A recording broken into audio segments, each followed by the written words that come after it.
এত সময় দিলে পরে আবার যেতাম 48 ঘন্টার মধ্যে সকল বিলবোর্ড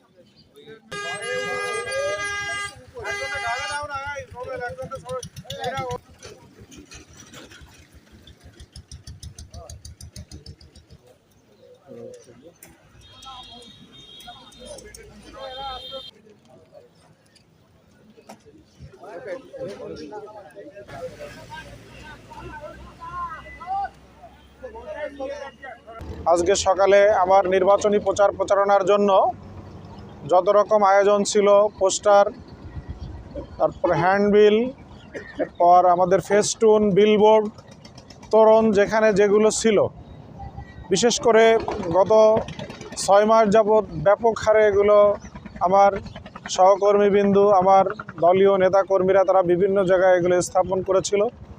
তার তফসিল ঘোষণার পরেই আইনের প্রতি শ্রদ্ধা রেখে, নির্বাচন কমিশনের প্রতি শ্রদ্ধা রেখে আজকে সকালে এই সময়ে সকাল 7টায় আমি নিজ হাতে এগুলো অপসারণের জন্য কার্যক্রম উদ্বোধন করলাম। এবং আমি বিশ্বাস করি যে বাংলাদেশ জামাত ইসলামী সহ আমার যারা সহকর্মীবৃন্দু আছে, ভোটার আছে, আমাকে ভালোবাসেন যে সমস্ত জনগণ, সবাই আইনের প্রতি শ্রদ্ধাশীল হওয়ার কারণে এটা আজকের দিনের ভিতরে আমার নির্বাচনী আসনের সর্বত্র এটা অপসারণ করার জন্য একযোগে কার্যক্রম পরিচালনা করবেন।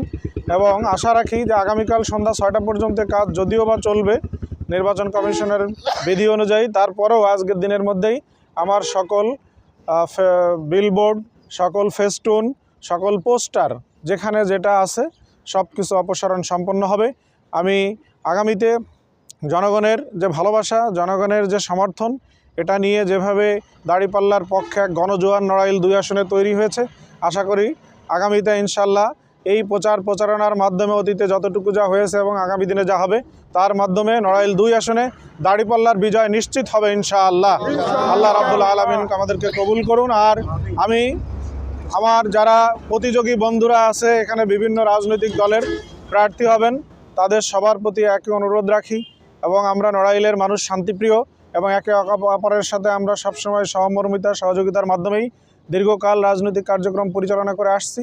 আশা করি যে সবাই যার যার জায়গা থেকে একই রকম ভূমিকা রাখবেন এবং আগামী দিনের নড়াইল 2 আসনের একটি উৎসবমুখর, সুন্দর এবং সবার উপস্থিতিতে, সবার অংশগ্রহণে একটা শান্তিপূর্ণ নির্বাচন নড়াইলবাসী আগামী দিন দেখবে, এই আশাবাদ আমি ব্যক্ত করি। আমার দলের পক্ষ থেকে, আমার পক্ষ থেকে সকল প্রকার সহযোগিতা থাকবে।